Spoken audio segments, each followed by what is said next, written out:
Good morning আমি সৌমেন কোলে medical technologist operation theatre. আজকে আবার একটা C3 এই হেমোডাইনামিক আমরা এর আগেও আলোচনা করেছি, এর আগেও আমাদের সেমিনার হয়েছে এটা নিয়ে। তো আজকে আমরা আবার এই হেমোডাইনামিক নিয়েই আলোচনা করব। তো আমাদের এই শিশুতে আমি অপারেশন থিয়েটার টেকনোলজিস্ট, কিন্তু আমি শিশুতে আছি বেশ 3 বছর বা তারও বেশি সময় ধরে, ঠিক আছে। তো এখানে আমি এসে অনেক কিছু শিখেছি, নতুন নতুন অনেক কিছু শিখেছি, ক্রিটিক্যাল কেয়ার সম্পর্কে অনেক ডিপলি জেনেছি স্যারের কাছ থেকে। এখানে একটা জিনিস খুব ভালোভাবে মেনটেন করা হয়, সেটা হচ্ছে যে পেশেন্ট কেয়ার। আর এই পেশেন্ট কেয়ারের সাথে সাথে মর্টালিটির ওপরে খুব জোর দেওয়া হয়। একটা টার্গেট চলে, একটা চ্যালেঞ্জ চলে এখানে, যে আমরা মর্টালিটি কতটা আমরা আটকে রাখতে পারবো, আমাদের এক শিফট থেকে পরের শিফটে আমরা কতটা পেশেন্টকে স্টেবলভাবে হ্যান্ডওভার দিয়ে যাব, সেটা হেমোডাইনামিক্যালি হোক, ক্লিনিক্যালি হোক, সব দিক থেকে আমরা চেষ্টা করি যে পরের শিফটের যে হ্যান্ডওভারটা হবে সেটা যেন স্টেবল হয়।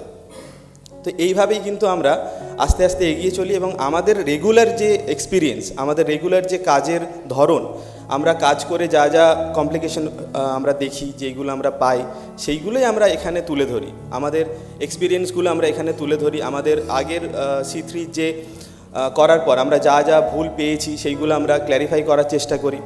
তো এর আগে আমার আগে অ্যানাটমি বলে গেছে আপনাদের সবাইকে নার্সিং অফিসার অংশু সিং। তো আমি সেখান থেকেই শুরু করব। আমার টপিক হচ্ছে হেমোডাইনামিক ফিজিওলজি। তো এই ফিজিওলজি পরেই আস্তে আস্তে আপনারা প্যাথোলজিটাও বুঝতে পারবেন। তো এবার আমি শুরু করি আমার টপিকটা।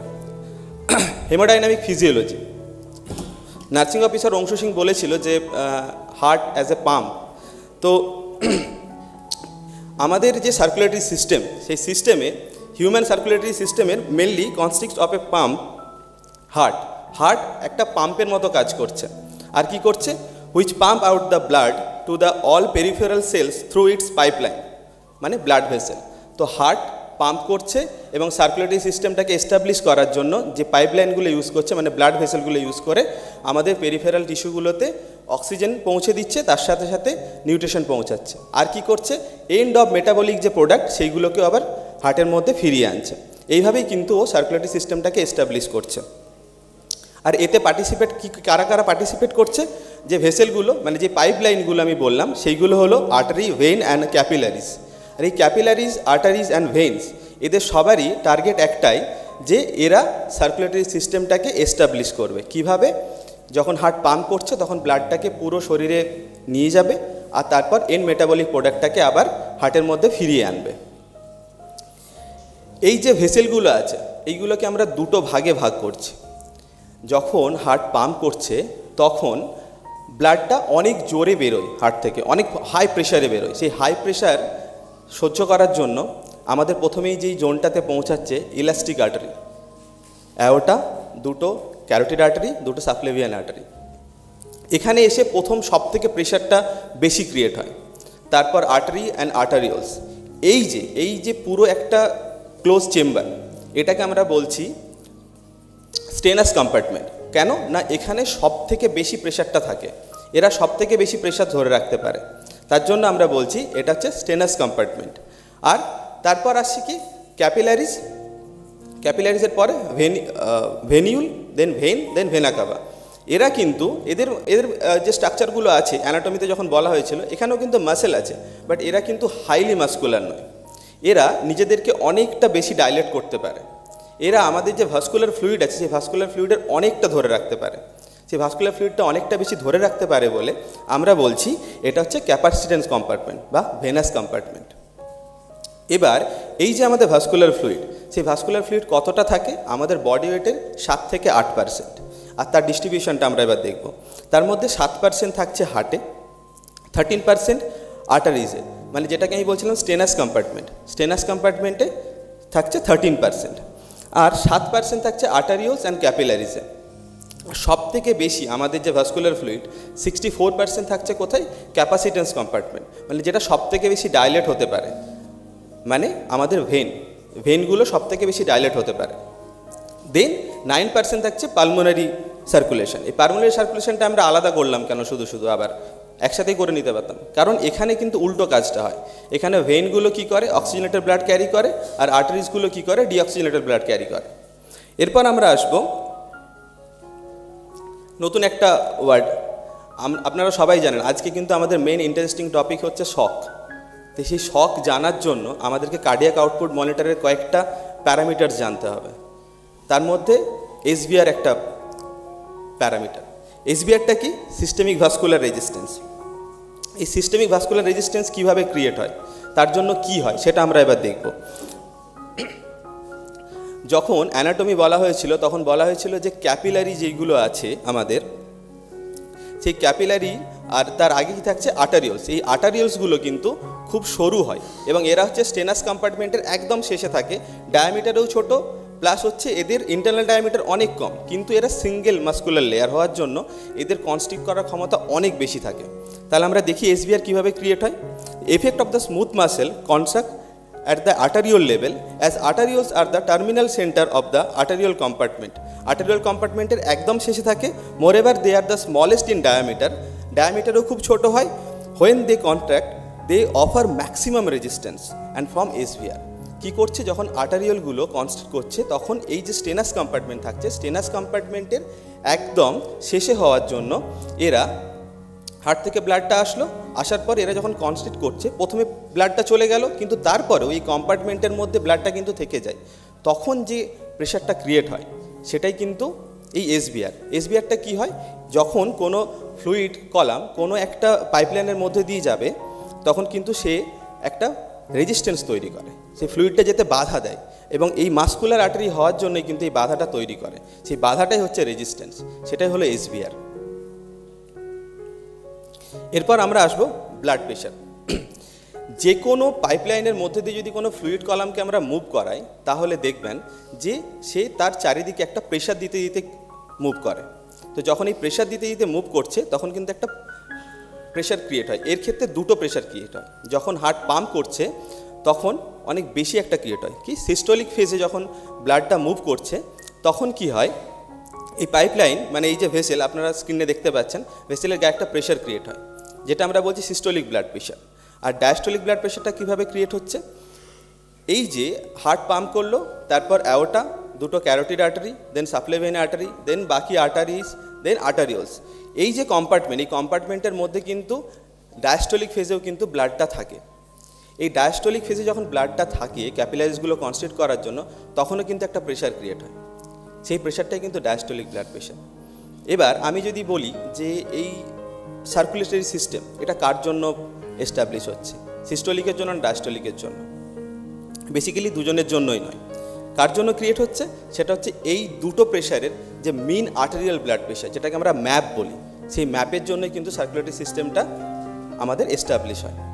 এবার আমরা ম্যাপ কীভাবে দেখব, diastolic blood pressure plus 1/3 of pulse pressure.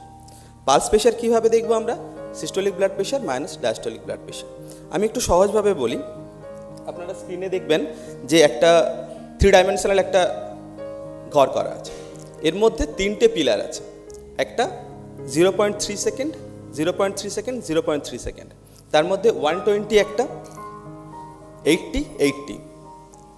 আমরা আমাদের সার্কুলেটরি সিস্টেম কত সেকেন্ডে, 0.8 সেকেন্ডে, আমরা হিসাবের সুবিধার্থে 0.9 সেকেন্ড করে নিয়েছি। এই যে কলামগুলো করা আছে 120, 80, তিনটে ভাগে ভাগ করেছি, 0.3, 0.3, 0.3। তাহলে এই ঘরের যে পিলারগুলো সেটা যদি আমি তিনটেই সমান করতে চাই তাহলে আমাকে কি করতে হবে, তাহলে প্রথম পিলারটার যেটা এক্সট্রা অংশ আছে সেটাকে কেটে আমাকে তিনটের ভাগে ভাগ করে দিতে হবে, সমান ভাগে ভাগ করে দিতে হবে। তাহলে আমি যদি সমান ভাগে এক্সট্রা অংশটা ভাগ করি তাহলে কি পাবো, 40 পাবো। ওপরের যে এক্সট্রা অংশটা 120 তার 40 পাবো। সেই 40টাকে যদি আমি তিনটে ভাগে ভাগ করে দিই তাহলে আমার কত আসবে, 13.333 সামথিং। তাহলে আমার সবগুলো পিলারের উচ্চতা কত হচ্ছে, 93.333 সামথিং। তাহলে মিন আর্টেরিয়াল ব্লাড প্রেশারটাও কিন্তু আমরা এইভাবেই পাচ্ছি, 93.333, যদি 120, 80 আমরা ধরি। এবার এই ব্লাড প্রেশারকে যদি আমরা একটু অন্যভাবে দেখতে যাই তাহলে কি দেখব, কার্ডিয়াক আউটপুট ইন্টু এসভিআর, যেটা আমি একটু আগেই বলছিলাম সিস্টেমিক ভাস্কুলার রেজিস্ট্যান্স। এবার এই cardiac output stroke volume into heart rate. এই স্ট্রোক ভলিউমটা কি, 1 মিনিটে হার্ট পাম্প করে কতটা ব্লাড ইজেক্ট করছে সেটাই হচ্ছে কিন্তু আমাদের এই স্ট্রোক ভলিউম। এবার আসুন আমরা দেখি যে এই স্ট্রোক ভলিউম কার কার ওপর ডিপেন্ড করে। প্রিলোড মানে আমার কাছে হার্টের কাছে কতটা ব্লাড আসছে তার উপর কিন্তু ডিপেন্ড করে স্ট্রোক ভলিউম। আইনোট্রপি, মায়োকার্ডিয়াল কন্ট্রাকশন, আমার হার্টের কাছে তার মাসকুলার কন্ট্রাক্টিলিটি যতটা বেশি হবে, যতটা ফোর্সফুলি হবে, তখন কিন্তু স্ট্রোক ভলিউম ততটাই বেশি হবে। আফটার লোড মানে এসভিআর, ভাস্কুলার রেজিস্ট্যান্স যদি অনেক বেশি হয় তখন কিন্তু স্ট্রোক ভলিউম কম হবে। এবার আমরা দেখব এই যে তিনটে পয়েন্ট বললাম, preload, inotropy and after load, এদের সাথে স্ট্রোক ভলিউম কীভাবে related. Basically stroke volume is directly proportional to এই end diastolic volume or preload or inotropy. মানে আমার হার্টের কাছে যত বেশি ফ্লুইড আসবে, যত বেশি ভলিউম আসবে, সে কিন্তু তত বেশি স্ট্রোক ভলিউম দিতে পারবে। আবার যদি উল্টো দিক থেকে আমরা দেখি যে stroke volume is inversely proportional to SVR, মানে এসভিআর যত বাড়বে স্ট্রোক ভলিউম তত কমবে। সিম্পল জিনিস, কোনো একটা পাইপলাইনের মধ্যে দিয়ে আপনি ফ্লুইড কলাম মুভ করাচ্ছেন, সেখানে যদি রেজিস্ট্যান্স বেশি হয় তখন কি হবে, তার ফ্লোটা কমে যাবে, কম ভলিউম যাবে, তার মানে কি স্ট্রোক ভলিউম কম আসবে। এবার আমরা দেখব যে যে positive sympathetic stimulation, positive sympathetic স্টিমুলেশনের জন্য কিন্তু হার্ট রেট এফেক্টেড হয়। পজিটিভ সিম্প্যাথেটিক স্টিমুলেশন যত বাড়বে হার্ট রেট তত বাড়বে, আর প্যারাসিম্প্যাথেটিক স্টিমুলেশন যত বাড়বে হার্ট রেট কিন্তু তত কমবে। এরপর আমরা দেখব যে এসভিআর কার কার ওপর ডিপেন্ড করে। আমরা যদি ধরুন একটা পাইপকে অনেক লম্বা করে টেনে বাড়িয়ে দিলাম, তাহলে কি হবে, তার ইন্টারনাল ডায়ামিটারটা কমে যাবে। সেটাই কিন্তু দেওয়া আছে, length of the vessel or BMI. কোনো যদি হেভি ওয়েট পেশেন্ট হয় তার ক্ষেত্রেও কিন্তু এটা দেখা যায় যে আমরা যখন তার ভেসেল ডায়ামিটারটা অনেক বেড়ে যায়, তার লেন্থটা অনেক বেড়ে যায়, তাই ডায়ামিটারটা অনেক ছোট হয়ে যায়। তাহলে যদি কোনো ভেসেলের লেন্থ অনেক বেড়ে যায় সেই ক্ষেত্রে কিন্তু এসভিআর বাড়বে। ডায়ামিটার যত ছোট হয়ে যাবে তার রেজিস্ট্যান্স তত বেড়ে যাবে। ব্লাড ভিসকোসিটি, ব্লাডের ঘনত্ব যদি বেড়ে যায় তাহলে কিন্তু হার্টের পাম্প করতে অসুবিধা হবে। সেইগুলোর ক্ষেত্রে কী কী দেখতে পাবো আমরা, আরবিসি কাউন্ট যদি অনেক বেশি হয়, আরবিসি কাউন্ট অনেক বেশি হলে তখন কিন্তু হার্টের পাম্প করতে অসুবিধা হয়। প্লাজমা প্রোটিনের ক্ষেত্রেও তাই, প্লাজমা প্রোটিন যদি অনেক বেড়ে যায় ব্লাড ভিসকোসিটি বেড়ে যাবে, তখনও কিন্তু হার্টের পাম্প করতে অসুবিধা হবে। আমরা মাল্টিপল মাইলোমার ক্ষেত্রে দেখি যে তার প্লাজমা প্রোটিন অনেক বেড়ে যায় ওই সময়, তখন কিন্তু এসভিআরও অনেক বেড়ে যায়। আর কিছু লোকাল ফ্যাক্টর আছে, তার মধ্যে কি টিস্যু পিএইচ যত বেশি অ্যালকালাইন হবে তত কিন্তু এসভিআর বাড়বে, আর যত অ্যাসিডিক হবে তত কিন্তু এসভিআর কমবে। এবার কিছু লোকাল হরমোন আছে যার মধ্যে প্রোস্টাসাইক্লিন, প্রোস্টাগ্ল্যান্ডিন, এইগুলো কিন্তু কি করে, ভেসেলকে ডাইলেট করে। ভেসেলকে যখন ডাইলেট করে দিচ্ছে তাহলে কি হচ্ছে, ভেসেলের ডায়ামিটার যত বেড়ে যাচ্ছে তখন কিন্তু ব্লাড ফ্লো অনেক ইজিলি হবে, তাহলে এসভিআর কিন্তু তখন ফল করবে। কিছু কেমোরিঅ্যাক্টেন্স আছে, কেমোরিঅ্যাক্টেন্সগুলোর মধ্যে কি কি আছে, যেমন হিস্টামিন, ব্র্যাডিকাইনিন, এরা কিন্তু কি করে, এরাও ভেসেলকে ডাইলেট করে। আর ভেসেল ডাইলেট যদি হয়ে যায় তখন কিন্তু দেখবেন যে এর ভলিউম যত ভেসেল যত ডাইলেট হয়ে যাবে তত কিন্তু পাইপলাইন অনেক বড় হয়ে গেলে ডায়ামিটার যদি বেড়ে যায় তাহলে কিন্তু কি হবে, ইজিলি যাবে, রেজিস্ট্যান্স কমে যাবে, তাহলে এসভিআর তখন ফল করবে।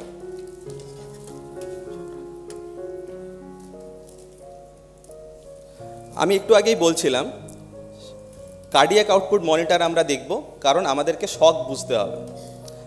আমার পরবর্তী যিনি বক্তা আছেন রাবেয়াদি, উনি শক সম্পর্কে ইলাবোরেটলি বলবেন আপনাদের কাছে, কিন্তু আমি জাস্ট কার্ডিয়াক আউটপুট মনিটরের কয়েকটা প্যারামিটার সম্পর্কে এর আগে আমি বললাম, হার্ট রেট বললাম, স্ট্রোক ভলিউম বললাম, এসভিআর বললাম। আমি আরও এখানে আমাদের একটা কার্ডিয়াক আউটপুট মনিটরের একটা স্ক্রিন দেওয়া আছে, এটা আমাদের এখানে আমরা ইউজ করি এডওয়ার্ডের। তো এটার কয়েকটা দেখুন এখানে দেওয়া আছে, যেমন ধরুন এসভিপি দেখতে পাচ্ছেন 5%, সিভিপি দেখতে পাচ্ছেন 14। তো এই যে প্যারামিটারগুলো, এইগুলো সম্পর্কেও কিন্তু আমাদেরকে জানতে হবে। আমি জাস্ট একটা বেসিক আউটলাইন বলে যাই, এই কয়েকটা তো বলেই দিয়েছি, সিভিপি আর এসভিপিটা সম্পর্কে একটু বলে দিই। তো এই সিভিপি কি, আমরা এই সেন্ট্রাল ভেনাস প্রেশার আমরা কিভাবে দেখব বা কার ওপর ডিপেন্ড করছে। তো এই সেন্ট্রাল ভেনাস প্রেশার, আমাদের সেন্ট্রাল ভেন কোনগুলো, ইনফিরিয়র আর সুপিরিয়র ভেনা কাভা। আর আমরা সেন্ট্রাল ভেনাস প্রেশার দেখি ওর কোথা থেকে, সুপিরিয়র ইনফিরিয়র ভেনা কাভা থেকে, আর হচ্ছে রাইট এট্রিয়াম থেকে। তাহলে আমরা যখন এই সিভিপি যখন আমরা চেক করব তখন আমরা কি পাবো, আমাদের কিন্তু শুধুমাত্র ভাস্কুলার কম্পার্টমেন্টের কিন্তু আমরা ফ্লুইড স্ট্যাটাস জানতে পারবো।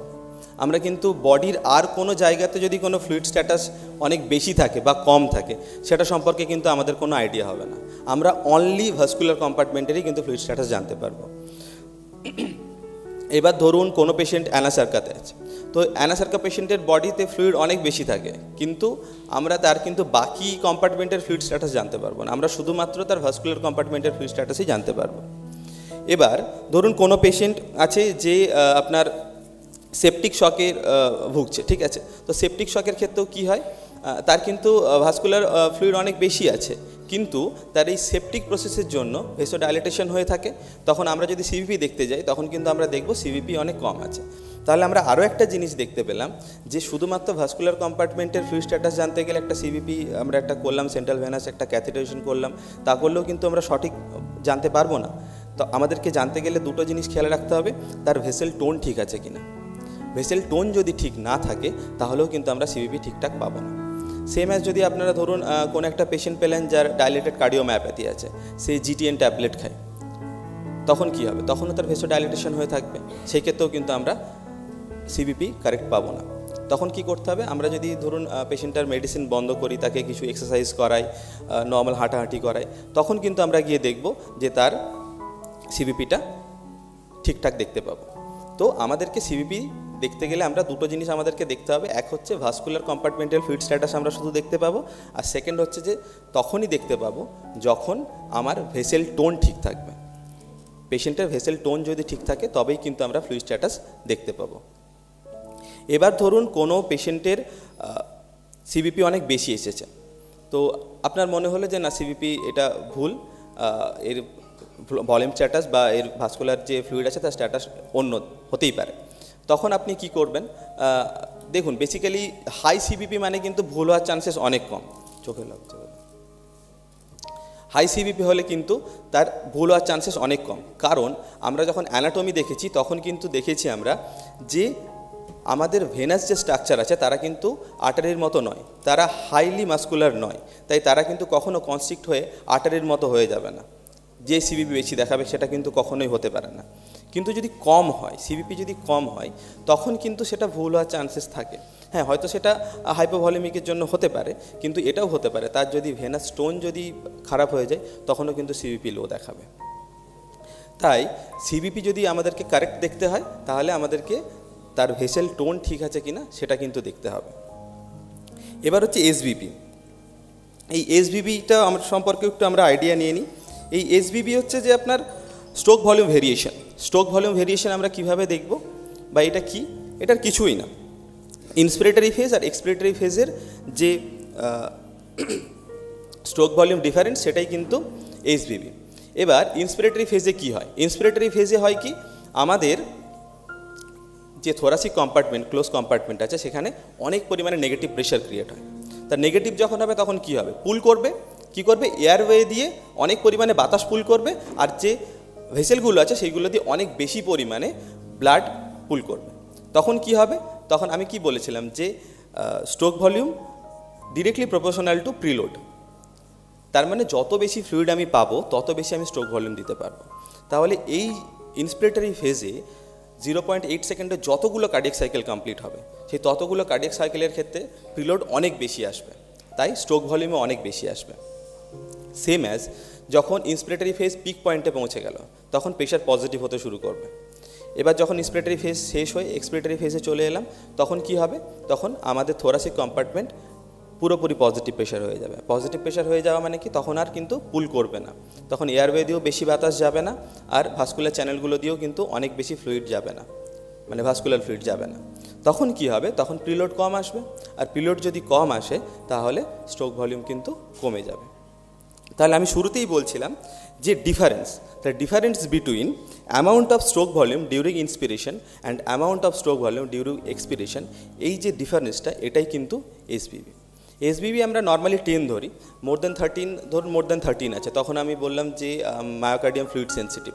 তো মায়োকার্ডিয়াম ফ্লুইড সেন্সিটিভ মানে মায়োকার্ডিয়াম বোঝাতে চাইছে যে ইন্সপিরেটরি ফেজের মতো যদি আমি ভলিউম পেতাম তাহলে আমি সেরকমই স্ট্রোক ভলিউম দিতাম, আর আমি ইন্সপিরেটরি ফেজের মতো প্রিলোড পাইনি, আমি ভলিউম পাইনি, তাই কিন্তু আমার স্ট্রোক ভলিউমটা এই অনেক কমে গেছে। এবার আপনার এই যে স্ট্রোক ভলিউম ভেরিয়েশনটা, এই স্ট্রোক ভলিউম ভেরিয়েশনটা একটা সুন্দর গ্রাফ আকারে আমরা প্রেজেন্ট করি, যেটাকে বলে ফ্র্যাঙ্ক স্টার্লিং কার্ভ।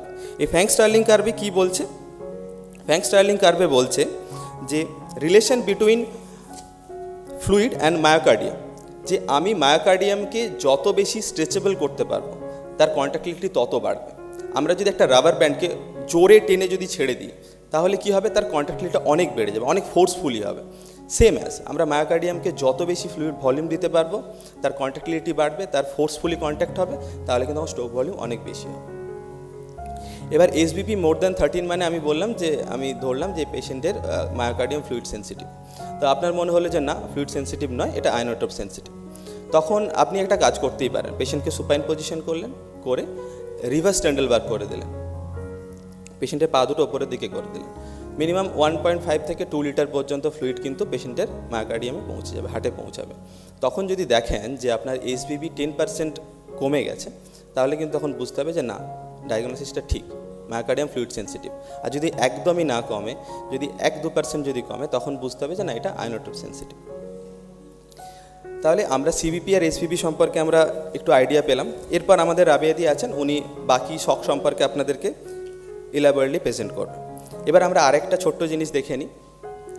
শুরুতেই দেখেছিলাম যে আমার ফিজিওলজি প্লাস যে ব্লাড প্রেশার ছিল। এবার আরেকটা ইন্টারেস্টিং টপিক, সেটা হচ্ছে যে ব্লাড প্রেশার রেগুলেশন। এই ব্লাড প্রেশার রেগুলেশনটা কীভাবে হয়, হঠাৎ করে আমাদের ব্লাড প্রেশার বেড়ে গেলে সেটা কীভাবে নর্মাল জায়গাতে আসছে, বা কন্টিনিউয়াসলি আমাদের ব্লাড প্রেশার কীভাবে স্টেবলভাবে থাকছে, সেটা আমরা দেখব। এই ব্লাড প্রেশার রেগুলেশনটা আমরা দুটো ভাগে ভাগ করেছি, একটা শর্ট টার্ম রেগুলেশন, একটা long term regulation. Short term রেগুলেশনটার ক্ষেত্রে আমি বলি, এই শর্ট টার্ম রেগুলেশন যখন হয়, ধরুন কোনো একজন মানুষ সে এক্সারসাইজ করছে, তার ওই যখন এক্সারসাইজ শুরু করলো তখন ব্লাড প্রেশারটা কিন্তু অনেকটা বেড়ে যায়, এবং সেটা তখন কিভাবে কন্ট্রোলে আসে, তখন কমে কিভাবে। যখন তার ব্লাড প্রেশারটা হঠাৎ করে বেড়ে গেল, তখন সে যদি কন্টিনিউ ওই ব্লাড প্রেশারটা বেশিই থাকে, তখন কী হবে, তার ক্ষতি হবে। তাই কি করে, বডি ওটাকে কিন্তু নর্মাল জায়গায় নিয়ে আসে। কিভাবে নিয়ে আসে, যখন আমাদের হঠাৎ করে ব্লাড প্রেশার বেড়ে যায় তখন হার্ট থেকে অনেক বেশি পাম্প হয়, ব্লাডের অনেক ফোর্সফুলি আসে, আর এসে প্রথমে কোথায় ধাক্কা মারে, এই ইলাস্টিক যে আর্টারিগুলো আছে সেইগুলোতে, ওটা দুটো ক্যারোটিড আর্টারি, দুটো সাবক্লেভিয়ান আর্টারিতে। এখানে আসার পর কি হয়, অনেক বেশি পরিমাণে এরা ধাক্কা দিতে থাকে, তখন এই যে ক্যারোটিড আর্টারিগুলো আছে, ক্যারোটিড আর্টারিগুলো দিয়ে অনেক বেশি পরিমাণে ফ্লুইড মুভ করে। তখন এই ক্যারোটিড আর্টারি থাকে কি, ক্যারোটিড বডিজ, এই ক্যারোটিড বডিজগুলো কী হয়, ইনফ্লেট হয়ে যায়, তারা ফুলে যায়। ফুলে গিয়ে কী করে, তারা ইম্পালস নিয়ে যায়। ইম্পালসটা কি, দ্য ফর্ম অফ সোডিয়াম। তারা গ্লসোফেরিঞ্জিয়াল নার্ভ থেকে তারা ইম্পালস নিয়ে যায়, ইম্পালস নিয়ে গিয়ে তারা ব্রেন স্টেমে নিয়ে যায়। ব্রেন স্টেম তখন দেখে যে আমার ক্যারোটিড আর্টারিতে অনেক বেশি ফ্লো আসছে, অনেক বেশি প্রেশার ক্রিয়েট হচ্ছে, তাই ব্লাড প্রেশারটা অনেক বেড়ে গেছে। তাহলে আমাকে কি করতে হবে, আমাকে কিছু একটা করে আমাকে ব্লাড প্রেশারটা কমাতে হবে। তখন সে করে কি, কার্ডিও ইনহিবিটরি সেন্টার আছে যে ভেগাল সেন্টার, সেই ভেগাল সেন্টারকে সে স্টিমুলেট করে। ভেগাল সেন্টারকে স্টিমুলেট করার পরে সে তখন ইম্পালস নিয়ে যায় প্যারাসিম্প্যাথেটিক, আর প্যারাসিম্প্যাথেটিক স্টিমুলেশন হার্টের কাছে পৌঁছে গিয়ে কী করে, হার্ট রেটটাকে কন্ট্রোল করে, তখন কিন্তু আস্তে আস্তে ব্লাড প্রেশারটাও কন্ট্রোল হয়। এবার সেম অ্যাজ যদি ব্লাড প্রেশার হঠাৎ করে খুব কমে যায়, তখনও কিন্তু কি হয়, ক্যারোটিড আর্টারিগুলোতে অনেক কম ব্লাড যায়। যখনই কম ব্লাড ফ্লো যাবে তখন ভলিউম কমে যাবে, তখন কী হবে, প্রেশার কমে যাচ্ছে, তখন ক্যারোটিড আর্টারিগুলো যে ক্যারোটিড বডিগুলো আছে, সেই ক্যারোটিড বডিগুলো ইনফ্লেট হয়ে গিয়েছিলো, এবার কিন্তু তারা ছোট হয়ে যাবে, চুপসে যাবে। তখনও কিন্তু সে ইম্পালস নিয়ে যাবে। কি ইম্পালস নিয়ে যাবে, ফর্ম অফ সোডিয়াম, কিন্তু সেটার পরিমাণ অনেক কম হবে। কম হওয়ার জন্য কী হবে, তখন বুঝতে পারবে যে না, এবার আমার প্রেশার কমে গেছে, তাই ক্যারোটিড আর্টারিতে ফ্লো অনেক কমে গেছে, তার জন্যই কিন্তু ব্লাড প্রেশার ফল করেছে। এটাকে আমাকে নর্মাল জায়গায় আনতে গেলে কী করতে হবে, সে তখন কি করবে, ব্রেন স্টেমে কী করে ব্লাড প্রেশারটাকে ফল হয়েছে যখন, সে সিম্প্যাথেটিক যে সিস্টেম আছে সেই সিম্প্যাথেটিক সিস্টেমটাকে সে অ্যাক্টিভেট করে দেবে। তখন কী হয়, ব্লাড প্রেশারটা আবার নর্মাল জায়গাতে আসবে। এবার আমরা আসবো লং টার্ম রেগুলেশন। এটা শর্ট টার্মের ক্ষেত্রে দেখলাম। লং টার্ম রেগুলেশন যেটা অনেক সময় ধরে রেগুলেট হয়। এই লং টার্ম রেগুলেশনের ক্ষেত্রে কিন্তু একটা স্পেশাল সিস্টেম আছে, যেটাকে আমরা বলছি রেনিন অ্যাঞ্জিওটেনসিন অ্যালডোস্টেরন সিস্টেম। ধরুন অনেক প্রেশার যখন অনেক বেশি বেড়ে গেল, তখন কিভাবে কমছে সেটা, যখন বেশি প্রেশার বেড়ে যাচ্ছে তখন কি হচ্ছে, আমাদের বডিতে ফ্লো, ভলিউম সব কিছু বেড়ে যাচ্ছে, তখন যে অ্যাফারেন্ট আর্টারিওলগুলো আছে সেখানেও কিন্তু অনেক বেশি পরিমাণে ফ্লো যাচ্ছে। এবার সেখানে থাকে কি, জাস্টাগ্লোমেরুলার অ্যাপারেটাসের আশেপাশে যে আর্টারিগুলো থাকে সেইগুলোতে অনেক ফ্লো যায়। এবার যখন অনেক বেশি ফ্লো যাচ্ছে তখন কি হচ্ছে, তখন তারা বুঝতে পারছে যে প্রেশারটা বেড়েছে বলেই ফ্লোটা অনেক বেশি আসছে। তখন তারা কি করে, জাস্টাগ্লোমেরুলার যে সেলগুলো আছে সেই সেলগুলোকে বলে তোমরা কাজ করা বন্ধ করে দাও। কাজ করা বন্ধ করে দাও মানে কি, রেনিন সিক্রেশন বন্ধ করে দিতে বলে। রেনিন সিক্রেশন যখনই বন্ধ হয়ে যায় তখনই কিন্তু ব্লাড প্রেশারটা কমে যায়। এটা একটু হজগট হয়ে গেল, আমি একটু সহজভাবে বলি। যখন ব্লাড প্রেশার কমে যায় তখন কিভাবে ব্লাড প্রেশারটা বাড়ে, নর্মাল জায়গাতে আসে, সেটা যদি বোঝেন তাহলে এই ব্যাপারটা বুঝতে আরও ইজি হবে। যখন ব্লাড প্রেশার কমে গেল তখন কি হলো, তখনও কিন্তু এই অ্যাফারেন্ট আর্টেরিওলগুলোর কাছে ফ্লো কম যাচ্ছে, প্রেশার কম যাচ্ছে, তখন সে বুঝতে পারছে যে আমার প্রেশারটা কমেছে। তখন কিন্তু সে আর এই যে জাস্টাগ্লোমেরুলার সেলগুলো আছে তাদেরকে কিন্তু কাজ করার কথা বন্ধ করার কথা বলবে না, তখন সে বলবে রেনিন সিক্রেশন তুমি করো। এই যখন রেনিন সিক্রেশন হবে তখন কিন্তু রেনাল ভেন দিয়ে যে ইনফিরিয়র ভেনা কাভা আছে, ইনফিরিয়র ভেনা কাভাতে কিন্তু সে ড্রেন করবে এই রেনিনটাকে। এবার এই রেনিনটা কি করবে, যখন ওপরের দিকে যাচ্ছে তখন সে প্রথমে পাবে আগে লিভারকে যখন পাচ্ছে তখন সে কী করছে, লিভার থেকে বিভিন্ন প্রোটিনগুলো সেই হেপাটিক ভেন দিয়ে ওই ইনফিরিয়র ভেনা কাভাতে দিতে থাকে। তার মধ্যে অ্যাঞ্জিওটেনসিনোজেন বলে একটা প্রোটিন থাকে যেটা নর্মালি ইনঅ্যাক্টিভ, কিন্তু রেনিনের সংস্পর্শে এলে সে কিন্তু অ্যাক্টিভ হয়ে যায়। অ্যাক্টিভ হয়ে গিয়ে কী হয়, সে তখন কিন্তু অ্যাঞ্জিওটেনসিন 1 ফর্ম করে। এই অ্যাঞ্জিওটেনসিন 1 কী করে, প্রথমে যাচ্ছে এই ইনফিরিয়র ভেনা কাভা দিয়ে right atrium, then right ventricle, then pulmonary artery, then pulmonary capillaries.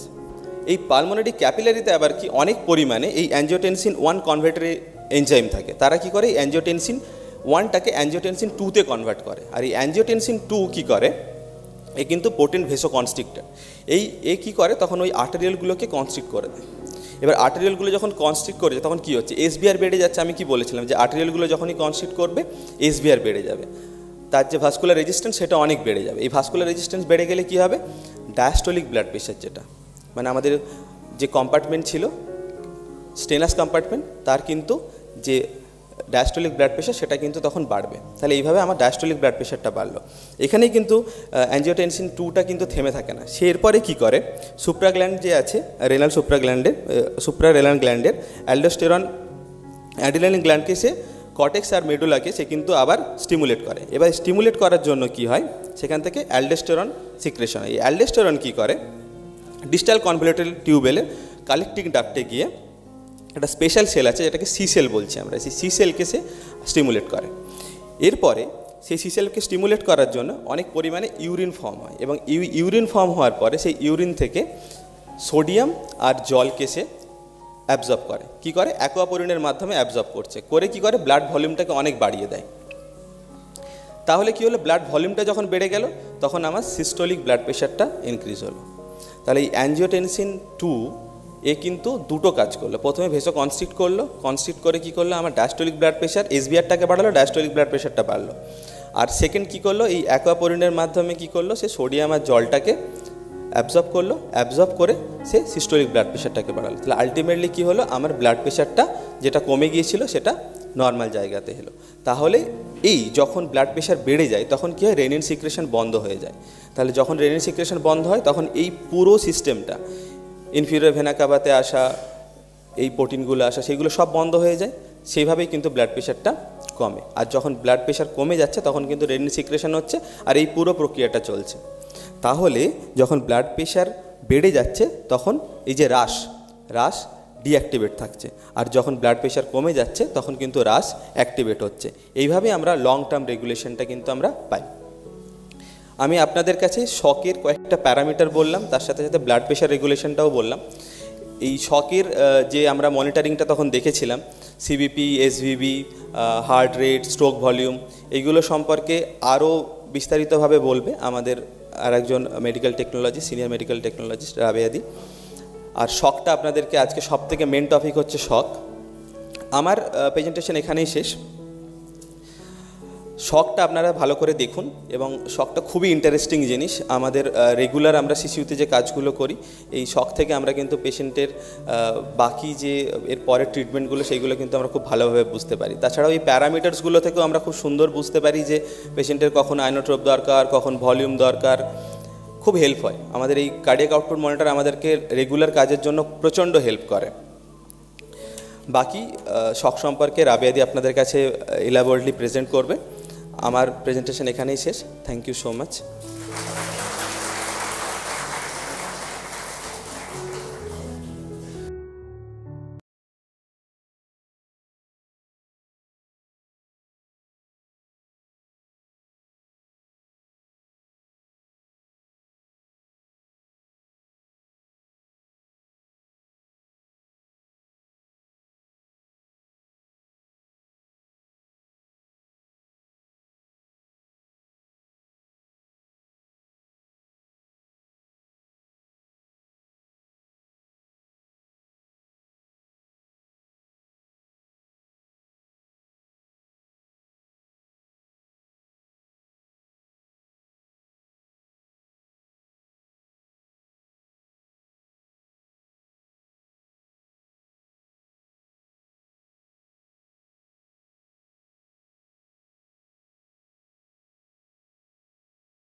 for replacing me in many cases. And this is essentially, particularly in a system where there is tremendous amount of work pressure, and maybe not always it is possible for everyone to look after into every single minute details. So that is a very, over the tops example, but things do keep on happening like that all the time. So I would like to just let you know.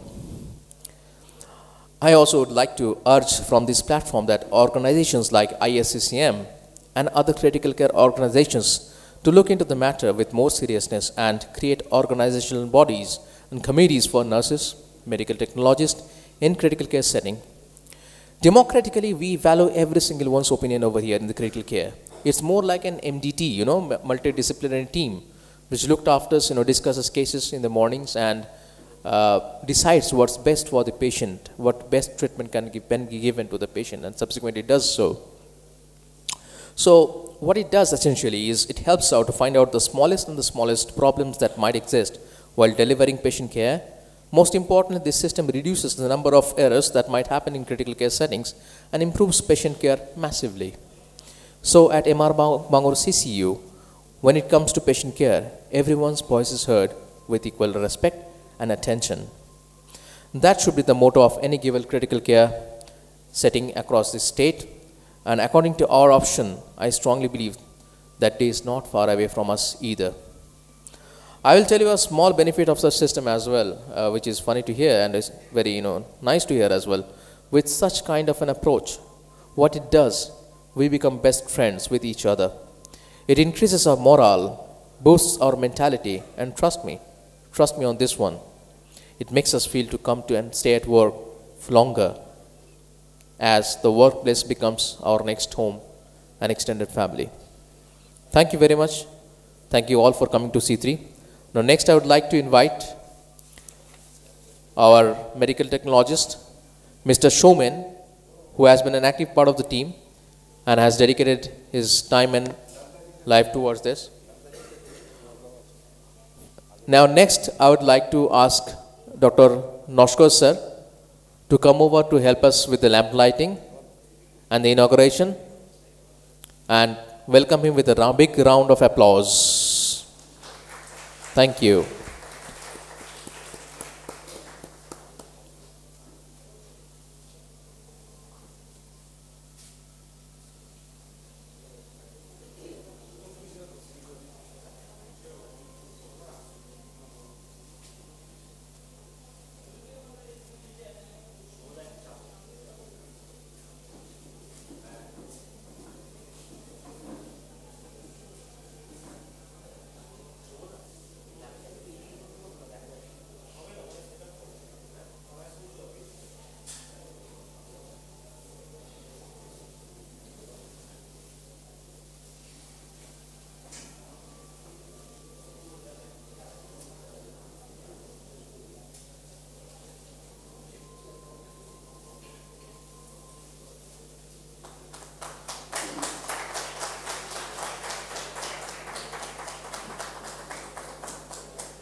Well, next I would like to ask Dr. S. Pal, Shubhabrata Pal, to kindly felicitate Dr. Biman Noshkar with Uturio.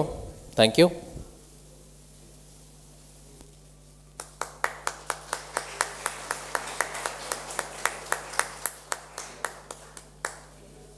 I would like to invite Dr. Biman Noshkar sir to have a few words, please. Thank you, sir.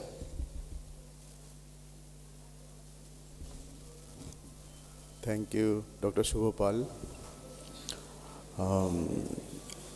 গতবার আমরা এই প্রোগ্রামে এসেছিলাম, তো programme থেকে ফিরে তারপরে আমি আমার মেডিকেল টেকনোলজি স্টুডেন্ট এবং আমার যে নর্থ বেঙ্গল মেডিকেল কলেজের শিশু, ওখানে সবাইকে এটা বলি।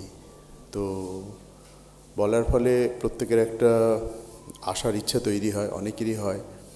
তো এবারে আমরা যখন জানতে পারলাম একটা কি হয়, নর্থ বেঙ্গলে সবাই জানে শুভপাল স্যার শুনতে হবে এটা, শুভপাল স্যার শুনতে হবে এটা। সেটা হচ্ছে নর্থ বেঙ্গলে যেটা হয়, সবাই খুব ট্যুরিস্ট স্পট, তো সবাই চলে যায়। এমনই যায় যে রাউন্ড দ্য ক্লক আমরা কিন্তু ট্রেনের টিকিট পাই না, খুব মুশকিল হয়। তো এটা আমার একটা একান্ত অনুরোধ, আমরা খুব কষ্ট করে এসেছি, যদিও এখানে আসার আনন্দে আমাদের কষ্টটা কিছুই কষ্ট নয়।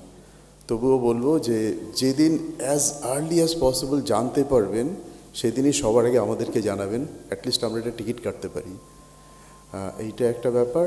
আর আমরা ক্রিটিক্যাল কেয়ার কনসলিডেট খুব ভালো করে রাবেয়াকে দেখেছি, ওর বলাগুলো, সৌম্যকে দেখেছি, কৃষ্ণাকে দেখেছি, প্রচুর আমরা ওগুলো দেখে দেখে এসেছি কয়েকদিন ধরে। সবাইকে বলেছি যে তোমরা দেখতে থাকো। তো আবার আজকে আমরা মানে ট্রেন জার্নি করেই আমরা সব এসেছি, তো মানে ভীষণ অ্যাক্টিভলি মানে খুব সতেজভাবে এসেছি শোনার জন্য। রাত্রের ট্রেনের ক্লান্তিটাকে দূর করে দিয়ে একদম মানে বসে থাকবো, সময় নষ্ট করব না। আমরা যেটার জন্য এসেছি সবাই শুনুন। আজকে তো এবার দেখছি প্রচুর লোকজন এসছে, ভালো লাগছে খুব। মানে পড়াশোনার জন্য এত সবাই ছুটি করে এসছে, এটা আমার খুব ভালো লাগে অলওয়েজ। তো এটাও কোথায় যেন শুভপাল স্যার বুঝতে পেরেছেন যে আমি এটা পছন্দ করি, ওই জন্য আমাকে খুব উনি ডাকেন। তো সবাইকে আবার ধন্যবাদ। সময় নষ্ট নয়, সেশন চলুক, আমরা সবাই একেবারে পিন অফ সাইলেন্সে বসে থাকি, শুনি। Thank you.